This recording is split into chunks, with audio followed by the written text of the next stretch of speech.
We dismiss history at our peril. Liberty Nation Radio with Mark Angelides.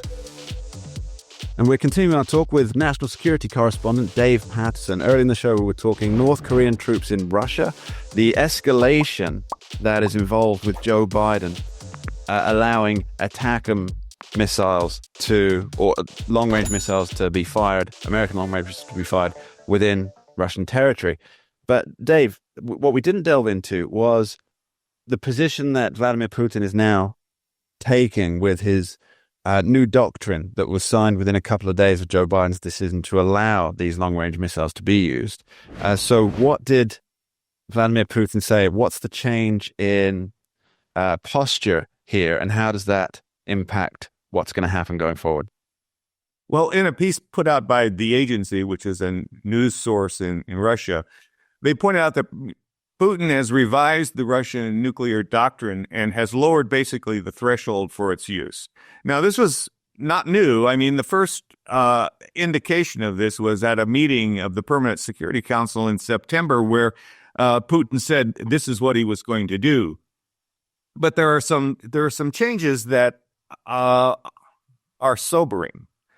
You know, states that provide their territory and resources for preparation and implementation of aggression against Russia, well, now they can be considered a potential adversary against which they refer to the use of nuclear weapons as nuclear deterrence is carried out, which we see that as illogical. Nuclear deterrence normally causes you not to use nuclear weapons. They have a different point of view. Russia, can perceive aggression by any state or coalition, for that matter, that has executed aggression by this coalition or by a non-nuclear state in alliance with it, in preparation or support of a nuclear state as their joint attack. So, in other words, if you're allied and you're not a nuclear state and you're allied with a nuclear state, you can be identified as the threat as well, and they would apply nuclear deterrence against you. The criteria for the use of nuclear weapons now includes the possession by an enemy of WMD that could be used against the Russians. Now, that's pretty much the same as it was before, but military exercises near Russia's borders is something that has not been emphasized in the past.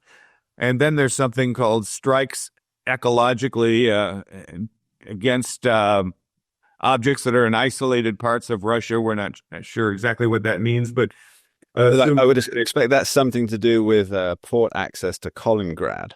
Yeah, right. Yeah, I think that would be fair.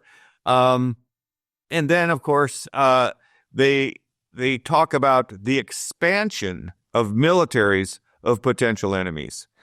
So, they cast a wide net here, and which has lowered the threshold for them to use nuclear weapons. They don't make a distinction between strategic and tactical, but rather just lump it under nuclear deterrence, which is a little bit scary. But they also include Belarus, and they include Belarus if an enemy uses conventional weapons. That would be justification for the use of nuclear weapons. So Putin has expanded his reasons for using nuclear weapons, and all as a consequence of the allowing Ukraine to use the tactical long-range missiles. And the one other thing I think is important, that there's a change in Russia's definition of attack with conventional weapons, and it simply used to be threatening the very existence of the state, which is, kind of a high bar. But now it talks about critical threat to sovereignty and territorial integrity of both Russia and Belarus. Now, I'm going to assume that Vladimir Putin doesn't want to engage in nuclear tit for tat, as it were, because I mean that it's called mutually assured destruction, MAD, for a reason, and I wonder if part of this new doctrine is to put the rest of the world on notice that whatever strategy you had before to deal with us, to contain us, is no longer going to be applicable. I need you reeling and trying to figure out how to reset everything that you're doing in a form of, I guess you'd call it one-upmanship for strategic ambiguity, in the hopes that the world governments, the world militaries and security advisors will be spending too much time trying to figure out what they can now do without risking further escalation, hopefully. But at the same time, that's going to tie them up from actually doing anything concrete to aid the Ukrainian war effort. Does that sound about right? Yeah, I think that may be the gambit that Putin is playing here. And of course, it's a trap, right? Yeah. I mean, okay, we're not changing. We've always had this strategic ambiguity about launch on warning, and we're not changing. So, whatever you guys do, we're quite pleased with the way mutually assured destruction has worked in the past. We don't see any change in your weaponry. They're the same.